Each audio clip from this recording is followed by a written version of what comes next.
Assalamualaikum warahmatullahi wabarakatuh.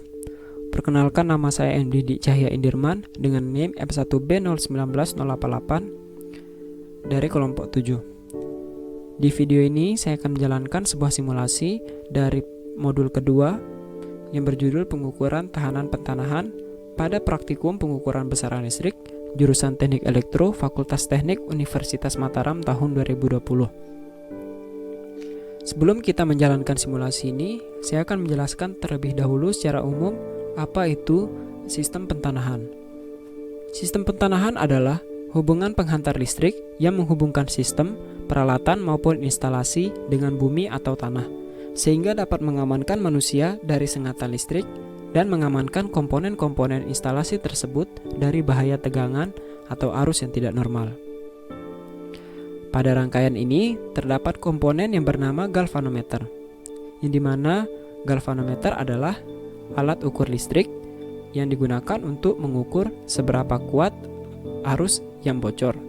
Kemudian ada voltmeter, yaitu alat yang digunakan untuk mengukur tegangan, dan juga ampermeter, alat yang digunakan untuk mengukur arus.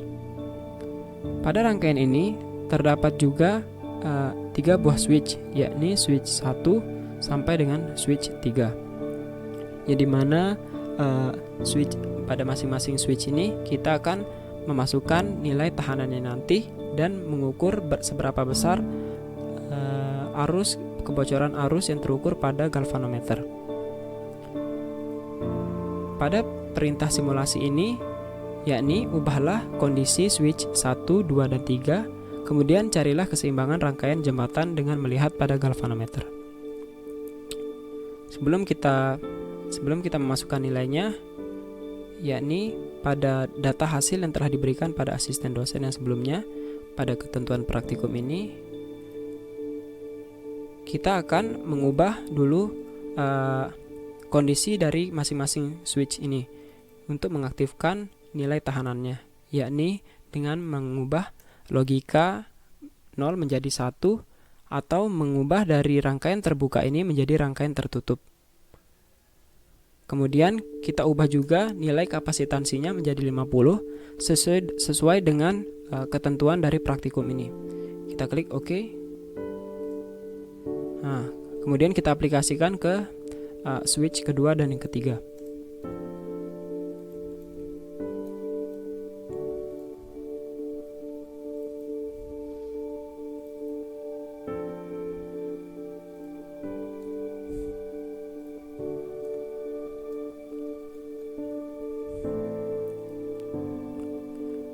Setelah ketiga kondisi switch telah kita tentukan, kemudian kita akan memasukkan data hasil sesuai dengan yang diberikan oleh asisten dosen pada praktikum ini, yakni 60, 58, dan 57. 60, 58, dan 57. Setelah nilai tahanannya telah kita tentukan, maka kita bisa menjalankan simulasi ini dengan mengklik tombol Run. Kita klik. Kemudian kita tunggu berapa arus bocor yang terukur pada galvanometer. Setelah itu nantinya kita catat pada data hasil yang telah kita buat.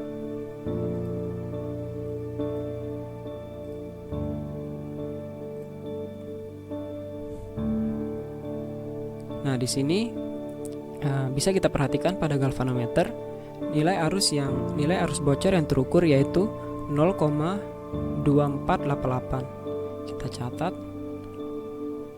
0,2488. Oh iya, pada simulasi yang pertama ini yang kita lakukan pengukuran arus yang bocor kita lakukan yaitu pada tanah kering. Selanjutnya kita lakukan pengukuran arus yang bocor pada tanah basah, yakni dengan nilai tahanannya 55, 45, dan 51. 55, 45, dengan 51. Setelah itu kita lakukan running pada simulasi ini. Kemudian kita lihat berapa arus bocor yang terukur pada galvanometer, yakni 0,2687. 0,2687. Nah, pada percobaan pertama ini kita telah melakukan pengukuran pada tanah kering dan tanah basah dan mengetahui nilai arus bocor yang terukur pada galvanometer. Selanjutnya kita lakukan pada percobaan kedua, yakni di mana percobaan kedua ini elektrodanya itu dilakukan pengukuran pada kemiringan 45 derajat. Ya, di mana pada percobaan kedua ini didapatkan data hasil tahanannya yaitu 50, 44, dan 45. Kita lakukan simulasinya 50, 44, 45. Masukkan nilainya 10,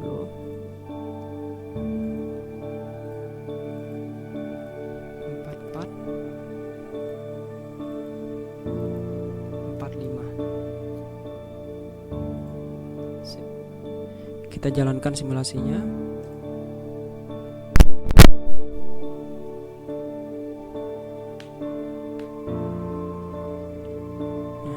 Arus bocor yang terukur pada galvanometer yakni 0,2847. Pada tanah kering 0,2847. Nah, kita telah menemukan nilai arus yang terukur pada tanah keringnya. Kita lanjut pada tanah basahnya 424744.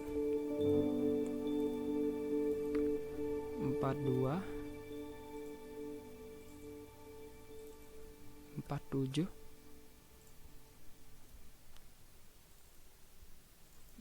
44. Kita klik run. Kemudian kita lihat nilai galvanometernya 0,3137. 0,3137. Nah, setelah semua data hasil telah kita peroleh, yakni pada nilai masing-masing galvanometernya, sekarang kita dapat mengamati sekaligus mengambil kesimpulan dari data hasil tersebut. Kesimpulan yang pertama, semakin besar nilai tahanan atau hambatan, maka semakin kecil pula arus bocor yang terukur pada galvanometer. Bisa dibandingkan, yakni pada percobaan ke-1 pada tanah kering, nilai tahanan yang ini yang lebih besar dibanding yang lainnya akan menghasilkan nilai galvanometer yang kecil. Sedangkan perbandingan pada percobaan kedua, yakni pada sudut kemiringan 45 derajat, menghasilkan tahanan yang lebih kecil dibanding yang ini dan nilai galvanometernya lebih besar dibanding yang ini. Sehingga dengan kata lain, nilai tahanan berbanding terbalik dengan nilai arus bocor. Selanjutnya, kesimpulan yang kedua, pada tanah basah, arus bocor yang terukur pada galvanometer lebih besar. Hal ini dikarenakan data hasil tahanan pada area tersebut lebih kecil dibandingkan dengan nilai tahanan tanah pada tanah kering, sehingga nilai arus yang bocor lebih besar. Selanjutnya, kesimpulan yang ketiga, kemiringan sudut berpengaruh terhadap nilai galvanometer. Hal ini dikarenakan data hasil dari tahanan pentanahan pada sudut 45 derajat ini lebih kecil dibandingkan dengan percobaan yang satu, sehingga nilai arus bocor yang terukur pada masing-masing galvanometernya lebih besar dibandingkan dengan hasil pengukuran nilai galvanometer pada percobaan ke-1. Kemudian yang jadi pertanyaannya adalah, apakah tanah pada area tersebut cocok digunakan sebagai tahanan pentanahan? Jawabannya adalah belum cocok. Hal ini dikarenakan syarat tahanan pentanahan yang bagus digunakan yaitu berkisar antara nilai 5 sampai dengan 5 ohm. Sedangkan di sini kita dapat lihat langsung pada data hasil tahanannya, nilainya lebih besar dibandingkan dengan syarat tahanan pentahanan tersebut. Bisa dilihat pada laporan,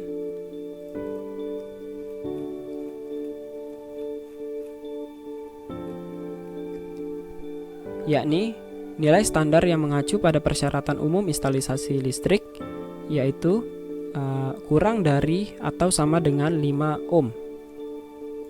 Nah, yang dimana 5 ohm ini merupakan nilai maksimal atau batas tertinggi dari hasil resistan pembumian atau grounding. Sehingga kesimpulannya yaitu nilai tersebut nilai tahanan pada area ini yang telah dilakukan pengukuran belum cocok digunakan sebagai sistem grounding. Demikian video dari saya, kurang lebihnya mohon dimaafkan apabila ada kesalahan, mohon dikoreksi. Wabillahi taufiq wal hidayah. Wassalamualaikum warahmatullahi wabarakatuh.